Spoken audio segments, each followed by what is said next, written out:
Video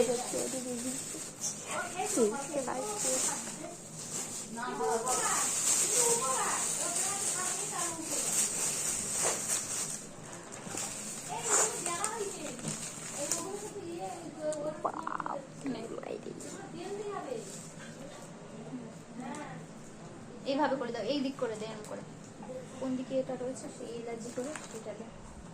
ও সবাই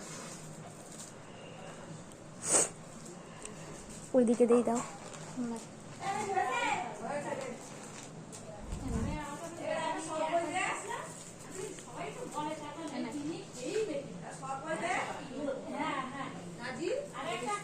পরে করবি, একেবারে হয়ে যাবে তারপর ভিডিও করতে হয়, সাজিয়ে নিতে হয়, সাজিয়ে তারপর ভিডিও করতে হয়। এখন কেউ করে তাহলে এখন সাজিয়ে নেবো। সাজিয়ে